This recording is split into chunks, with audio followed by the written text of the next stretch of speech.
श्री शिवाय नमस्तुभ्यम। ओम नमः शिवाय। नमस्कार दोस्तों, आप सभी लोगों का स्वागत है हमारे यूट्यूब चैनल भगवान की भक्ति में। दोस्तों, आप सभी लोग जानते हैं कि 9 दिसंबर 2024 सोमवार के दिन पड़ रहा है मार्गशीर्ष महीने की अष्टमी तिथि। ये जो कि ये बहुत ही खास है क्योंकि ये अष्टमी तिथि मार्गशीर्ष महीने में पड़ने वाले सोमवार के दिन पड़ रहा है। और आपको बता दें कि इसलिए इसका अधिक महत्व बढ़ जाता है। आपको बता दें कि इस दिन गुरुजी ने बताया है कि अगर ऐसा कोई मौका है कि मार्गशीर्ष महीने में सोमवार के दिन अष्टमी तिथि पड़े तो सिर्फ और सिर्फ एक लाल फूल और एक सफ़ेद फूल वाला उपाय ज़रूर करना चाहिए। तो आपको इस दिन सोमवार के दिन इस उपाय को ज़रूर करना चाहिए क्योंकि इस दिन इस उपाय को बहुत सारे लोगों ने किया है और इस उपाय का उनको फल भी मिला है। देखिए, आपने देखा होगा कि जीवन में बहुत बार आपकी कुछ ऐसी मनोकामनाएं होती हैं जिसके लिए आप बहुत बड़े पूजा पाठ अनुष्ठान उपाय कर चुके रहते हैं, लेकिन फिर भी आपकी कुछ मनोकामनाएं जो है अधूरी रह जाती है, पूरी नहीं होती है। लेकिन किसी विशेष दिन एक छोटा सा उपाय कर लेते हैं तो आपकी मनोकामना पूर्ण हो सकती है। तो आप इस उपाय को पहले अच्छे से समझ लीजिए, सुन लीजिए, फिर इस उपाय को ज़रूर से इस शुभ दिन विशेष दिन में कीजिए। सोमवार के दिन आपकी अवश्य आपकी मनोकामनाएं पूर्ण होगी। एक लाल फूल और एक सफ़ेद फूल वाला उपाय करना है। पंडित जी ने अभी की ही शिव पुराण कथा में बताया है, जिसको सुन के मैं आपको समझाने की कोशिश कर रही हूँ। तो आप इस वीडियो को अंत तक सुने और बने रहें।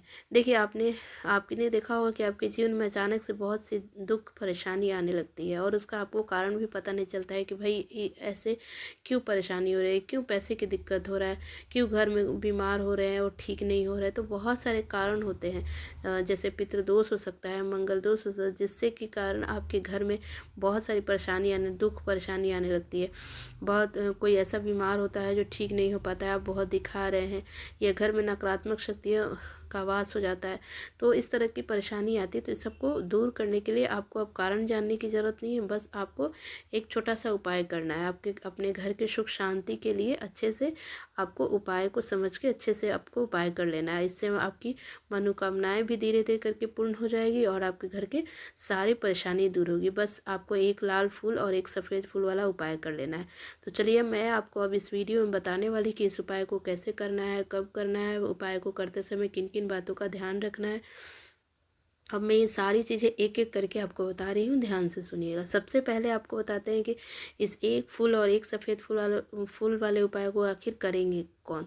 तो देखिए, घर के वो सभी सदस्य करने की ज़रूरत नहीं है।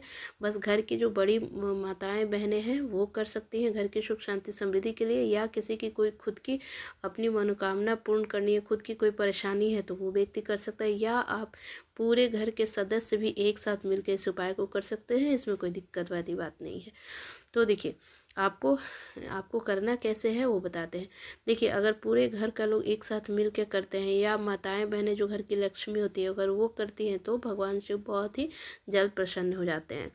तो आपको बता दें कि इस उपाय को अब करना कब है। तो देखिए, इस उपाय को आप सुबह के टाइम में भी कर सकते हैं और इस उपाय को शाम के टाइम में भी कर सकते हैं। ठीक है, सुबह में करना है तो आप 10 से 11 बजे तक कर लेंगे। अगर आपको लेट भी हो जाता है किसी कारण से तो आप 12 बजे से पहले ज़रूर से कर लें।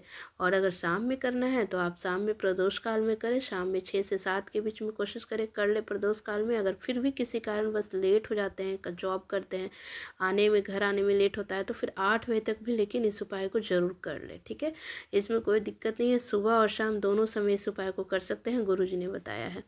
किसी एक देखिए, इस उपाय को आप दोनों समय में करेंगे, इसमें कोई दिक्कत वाली बात नहीं है।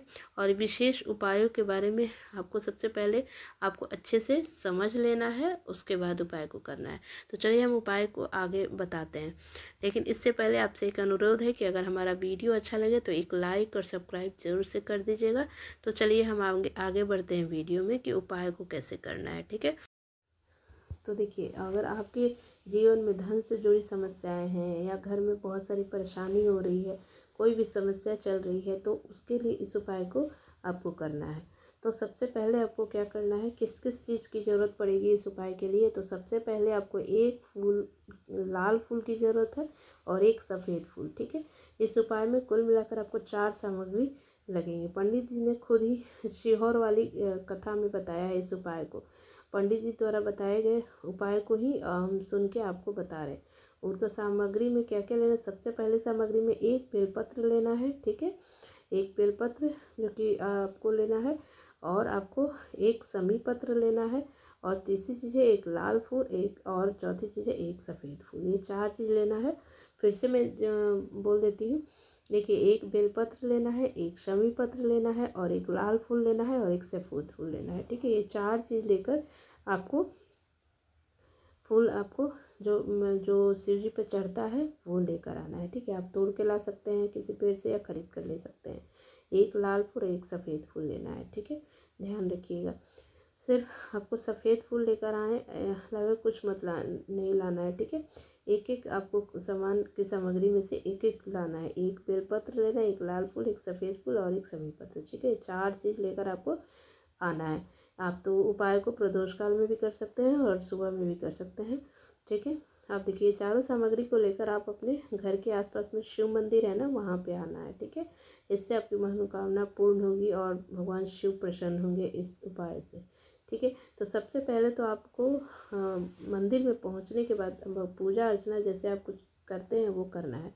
और आपको क्या करना है, सुबह के समय अगर करते हैं तो एक लाल फूल और एक सफ़ेद फूल वाले उपाय को सुबह के समय अगर करते हैं तो 1 लोटा जल भी साथ में ज़रूर लेकर जाए। प्रतिदिन शिव जी के मंदिर में जल जरूर चढ़ता है। अगर पूजा अर्चना करते हैं डेली, अगर रोज़ करते हैं तो 1 लोटा जल जरूर लेके जाएं, और फूल बेलपत्र सब कुछ चढ़ाते हुए आप अपना पूजा अर्चना जैसे करते हैं वैसे आपको करना चाहिए, ठीक है। उसके बाद 1 लोटा जल अपने घर से ज़रूर लेकर जाना चाहिए। कोई भी उपाय कर रहे हैं अगर सुबह के समय तो 1 लोटा जल जरूर लेकर जाना चाहिए। और अगर शाम में उपाय करना है तो शाम में एक घी का दीपक, गोल बाती वाला घी का दीपक जरूर लेके जाना चाहिए, और वो दीपक प्रज्वलित करके उपाय करना चाहिए। तो भगवान शिव जी के मंदिर में आपको सारी दुख परेशानी जो है ना वो दूर हो जाती है इस उपाय के करने से। इस दीपक का विशेष रूप से ध्यान रखना है कि आप इस उपाय को शाम के समय प्रदोष काल में कर रहे हैं तो एक दीपक ज़रूर लेके जाना है। वो आटे का बना सकते हैं या आप मिट्टी का भी ले सकते हैं, कोई दिक्कत नहीं है, लेकिन उसमें शुद्ध देसी घी भरना है, ठीक है। और दीपक ज़्यादा छोटा बड़ा नहीं होना चाहिए, इसका ध्यान रखिएगा। अगर आटा का बना रहे हैं तो उसमें गोल बाती ही होना चाहिए, ठीक है, गोल बाती रखना है, ठीक है। उसके बाद शाम में आपको लेकर जाना है और दीपक प्रज्वलित करना है शिव मंदिर में, शिवलिंग के पास, ठीक है। तो चलिए आपको बता दें कि करना कैसे है उस उपाय को। तो देखिए, आपको जो आप दीपक लेके जाएंगे अगर शाम में कर रहे हैं तो उसमें शुद्ध देसी घी आपको भरना है, ठीक है। फिर आपको उपाय में क्या करना है, कैसे पहुंच के आपको, अगर सुबह में कर रहे हैं तो 1 लोटा जल, और शाम में जा रहे हैं तो आपको आपको दिया लेकर दीपक लेके जाना है, ठीक है। तो चलिए, उपाय के लिए पूरी सामग्री आप तैयार कर लिए, और पूजन सामग्री लेकर आप जाइए, जो आप लेकर जाते हैं जैसे पूजा करते हैं आप कर लीजिए, ठीक है। शिवलिंग पर आप जाने के बाद, आप शिव मंदिर में पहुंचने के बाद आपको क्या करना है, पूजा अर्चना करना है।